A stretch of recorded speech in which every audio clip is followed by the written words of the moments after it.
Hey, you guys. So let's hop into what it takes to actually lose weight and keep it off, right? So for those of you who don't know, I have lost a total of 154 pounds in my entire lifetime. So I'm saying my lifetime because it's not 154 pounds that I lost all at one point. So the first time I lost weight was back in 2007. I lost 66 pounds. Okay, what I was doing was completely unrealistic. It was unsustainable. I was miserable. Some people might say I was extremely low carb. Some people might say I was keto.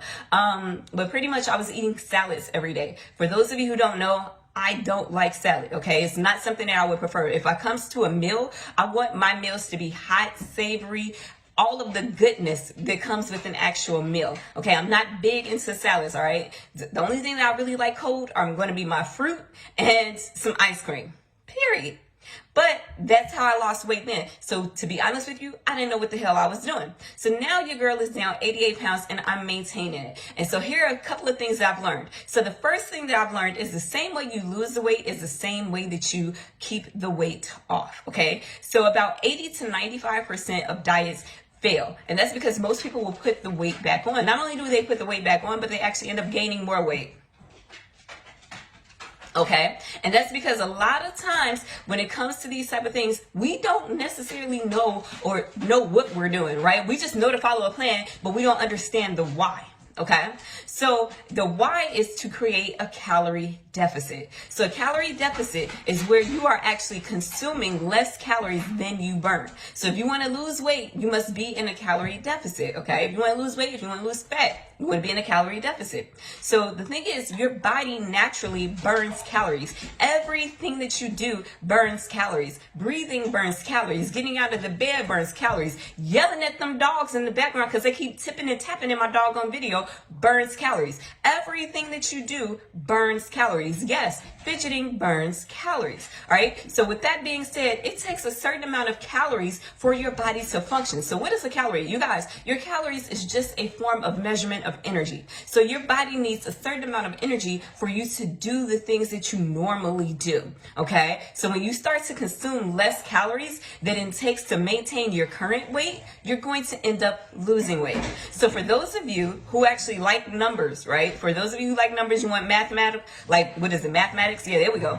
Obviously that wouldn't, well, actually it was my strong point, but I don't like numbers like that. But anyway, for those of you who want the numbers, okay, I want you to Google a free TDEE calculator. So that stands for your total daily energy expenditure. So what that is going to do is it's going to take in consideration your age, your weight, your sex, your height, your physical activity level. It's going to tell you, based upon all of those factors, about how many calories your body needs to maintain your current weight. But then it's also going to tell you how many calories you should consume in order to lose weight. So when you consume less calories, you guys, you're going to be losing weight, okay? So now that we know what a calorie deficit is, let's talk about the four main ways to actually create a calorie deficit. So the first way is to adopt a very, very strict diet.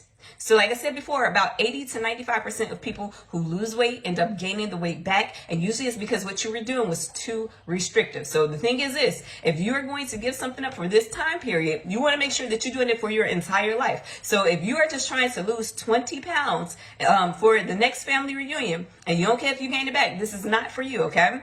So the reason why a lot of people go on diet and they gain it back is because eventually the real them comes out. If you're actually doing this diet just to lose weight, it's not something that you feel mentally, physically, or spiritually aligned with, right? If you don't actually want that change, eventually the real you is going to come out and play, and thus you're actually going to end up putting that weight back on, okay? So if you look at what diets do, they actually take out or they restrict either a food group, or just food in general. So let me give you an example of that. Intermittent fasting. This is where you actually fast or you don't eat any calorie containing foods, right? So you might drink some water, you might drink some tea because it's zero calories, right? But what you're doing is you're not eating or you're not consuming any calories for a certain amount of hours. So if you're not consuming any calories, guess what?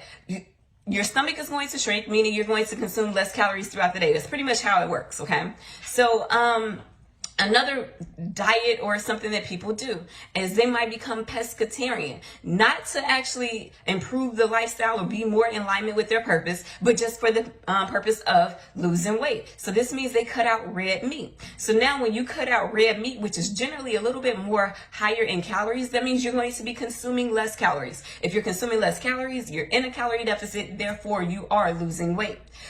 Another way that people create calorie deficits with diets: keto. Okay, so a lot of people want to talk about being in ketosis and all of that. Guess what? At the end of the day, you're still going to be reducing the amount of carbs that you're consuming. So if you're reducing the amount of carbs that you're consuming, you're going to also be reducing the amount of calories that you're consuming. So for every gram of a carb, it's about 4 calories. So if you actually reduce the amount of carbs, you're going to be reducing the amount of calories, okay? So there's multiple ways that it actually works, but it's all because they're reducing something. So this way you end up taking in less calories, okay? And so when you take in less calories, you're gonna be in a calorie deficit. Therefore, you're going to be losing weight. Now, the second way people create a calorie deficit is by excessive exercising. So I'm not talking about like your typical exercising. Like, don't think that I'm anti-exercise, because I am pro-exercise. I'm pro-you. So exercise is good for your mind, body, soul, and spirit, okay? It's good for relieving stress. It's good for improving your mood. It is actually good for strengthening your heart. It's good for strengthening your bones. It's good for opening up your airways, right? Exercise has so many benefits, okay? So I'm not saying it in terms of don't ever exercise in your life. That's not what I'm saying. But what people do is they try to now incorporate an excessive amount of exercise in order to create a calorie deficit. Because what happens is, if you eat food, right, what's supposed to happen is if you actually exercise, right, you can subtract those calories from the food that you just ate. And therefore, if you burn enough calories, you should then be in a calorie deficit. Now, one of the potential downfalls with that, you guys, is one, most of us overestimate how much we actually exercise, and two, most of us underestimate how much we actually consume. Okay, so sometimes what ends up happening is a person could exercise and like, oh my God, it's not working, right? And then they try to exercise more and more and more and more. Now, another downfall with that as well, you guys, is if you have not changed how much you're eating, you're just relying solely on exercise. Unfortunately, there's going to become a period in your life where you may not be able to exercise. That might be if you're traveling, if you're sick, if you're injured. Sometimes we overexert ourselves and we actually end up hurting ourselves. And have you ever seen somebody say, I was getting it in, I was getting it in? Yes, they were actually losing weight, but as soon as they stopped working out, the weight came back, right? It's because they did not change the actual diet, right? So it's completely dependent upon how physically active you are. And a lot of times we start these fitness challenges or we set these fitness goals that might not be realistic in the long term. So for an example, it might be realistic for us now to exercise 3 hours out the day because most of us are stuck at home. But when the world opens back up, everything's back to normal, are you still going to be able to exercise for 3 hours each day? Are you going to be able to do that? Like if you've been working from home now and you have to go outside to actually work, are you still going to be able to still exercise that way? And for most of us, unfortunately, it's not. Okay, so the third way that you can actually create a calorie deficit is by practicing portion control. So this is just about reducing the total amount of food or calories that you're consuming. Okay, so this is not about giving anything up, but it's just about being more mindful of the actual calories. Okay, so when you actually reduce the amount of food, you're reducing the amount of calories, and therefore you're going to lose weight. So one thing that people like to do is they like to look on the back of the nutritional facts or on the back of the food to look at the nutritional facts. And then that way they can kind of estimate how many calories they're actually getting, right? Sometimes you'll see things like sometimes we look at a package and we think, oh, it's just one package, not realizing like that was intended for like 3.5 people. I don't know who in the hell is a half. When you figure it out, you let me know. But sometimes what you could do is you can look at the back and just say, okay, cool. So this way you can mindfully select how much you're going to actually consume. Okay. Now, one of the potential downfalls of that is if you're eating something that's very, very calorie dense, if you're eating something that's high in calories, if you actually reduce the amount that you're eating, there is a possibility that you may not get full. It depends on if it's very, very calorie dense. Okay. So like, let's just say for an example, that a cheesecake at the Cheesecake Factory is like 1,300 calories. If you select like, damn, I don't want all 1,300 calories, and you just take one little small scoopful, it's not going to fill you up, right? Just a little small scoopful, because you just want to try to make sure you just get like 100 calories or whatever. So it's not really going to fill you up, right? So that's one of the potential downfalls, but that doesn't necessarily mean that it has to be the case. You could actually be eating something that's the correct amount that keeps you full, keeps you satiated, and keeps you in a calorie deficit so that you're losing weight.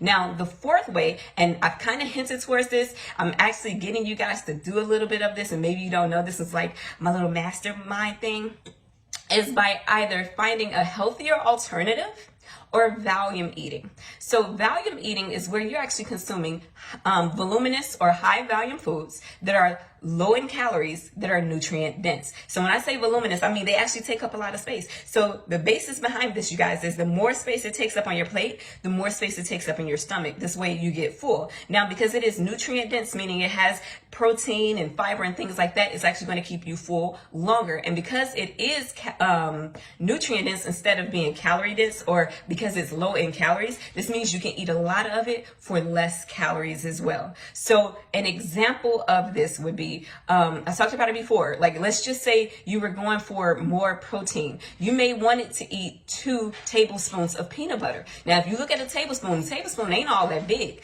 but for 2 tablespoons of peanut butter, it's about 200 calories. You can actually go out and get 6 ounces of boneless chicken breast for 180 calories. So you got a whole thing of at least about that big of chicken breast, right, for 180 calories, or you have 2 tablespoons of peanut butter for 200 calories. So this way, as you can see, you can still end up getting more chicken breast for less calories than the 2 tablespoons of peanut butter. Or another example, like 1 cup of strawberries is roughly 50 calories, right? 1 cup of blueberries is roughly like 80 calories. So you can end up getting more food, right? You end up getting more food for less calories. So, and I also talked about like picking a healthier alternative. So this is where, you know, you might find, because I talked about it with my my taco shells, or tortillas. Let me just say tortillas, because I don't know why I guess they call them taco shells too, right? So with the tortillas that I use for my tacos, why did I just draw a blank there? God, I'm getting old. Ugh. Where was I? So anyway, those tortillas are about 45 calories. They are nutrient dense. They're high in actual fiber, and they're whole wheat, okay? So that's 45 calories compared to the tortillas that I used to get, which were anywhere between 110 to 140 calories. So you see how I actually made just a simple swap of a different brand, and I'm actually able to eat the same amount of food for way less calories. Okay, so those are the 4 ways that you can actually create a calorie deficit. So you can adopt a strict diet, you can excessively exercise, you can portion control, or you can find a healthier alternative, or focus on volume eating. Now, personally, for my clients, right, I'm not big into any restrictions, just because I know that most people that go on a diet end up gaining the weight back, right? I'm talking about creating a healthier lifestyle, something that you can maintain. I want you to be satiated. I want you to be satisfied. I want you to be happy when you're losing weight. So my clients, what we do, guys, we actually we do high volume food, and then we also do portion control. So this way we're not actually depriving ourselves of anything. So it all just depends on what works best for you. Some people just go straight to portion control. Some people say, hey, I need some more volume. Personally, I'm gonna do more volume because I am a foodie at heart, okay? So I just want you to think about what makes the most sense for you when it comes to this. So now you know that in order to lose weight, it's just about creating a calorie deficit, okay? Now you determine, how are you going to create that for yourself? Are you going to do a strict diet? Are you going to exercise? Are you going to practice portion control? Or are you going to adopt a healthier alternative, or volume eating? The choice is yours, but I just wanted to put this out there so that way we cleared the air on what it takes to lose weight.